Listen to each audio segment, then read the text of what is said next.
కేంద్ర ప్రభుత్వం ఆర్థిక శాఖ ఆధ్వర్యంలో రేపు 55వ జిఎస్టి సమావేశం జరుగుతూ ఉన్నది.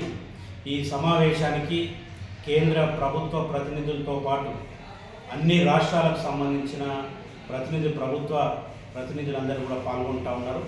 ప్రధానంగా ఏఐటీసీగా మేము ఒకటే డిమాండ్ చేస్తామని వాళ్ళ కొన్ని వస్తువుల మీద జిఎస్టీని తగ్గించేటటువంటి ఆలోచన, ప్రధానంగా ఇన్సూరెన్స్ కానీ అదేవిధంగా వాటర్కి సంబంధించి కానీ కొన్ని వస్తువుల మీద జిఎస్టీని తగ్గించాలనేటటువంటి ఆలోచనతో కేంద్ర ప్రభుత్వం ఉన్నట్టుగా తెలుస్తూ ఉన్నది.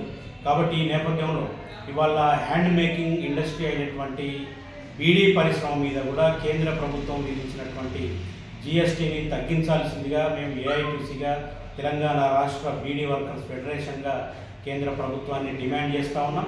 ఇవాళ బీడీ పరిశ్రమ మీద కోట్లాది మంది ప్రజలు, కార్మికులు ఈ దేశంలో ఆధారపడి పనిచేస్తూ ఉన్నారు. దాని ద్వారా ప్రభుత్వానికి కూడా ఆదాయం వస్తూ ఉన్నది. మరి ఈ నేపథ్యంలో ఇవాళ గుట్కాలకు, సిగరెట్ల మీద జిఎస్టీ విధించడం అంటే దాన్ని అందరూ కూడా సమర్థిస్తారు.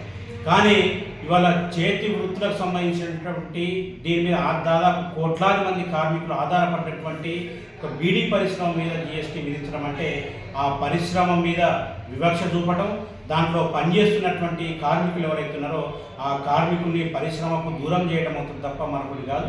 కాబట్టి కార్మికుల ఉపాధిని దెబ్బతీయకుండా కార్మికులను దృష్టిలో పెట్టుకొని, ఇవాళ ఇండస్ట్రీని దృష్టిలో పెట్టుకొని బీడీ పరిశ్రమ మీద జిఎస్టీని తగ్గించాల్సిందిగా కనీసం 5% మించి జిఎస్టీని వేయొద్దని మేము ఏఐటీసీగా డిమాండ్ చేస్తూ ఉన్నాం. ఈ సందర్భంగా కోరుతాం.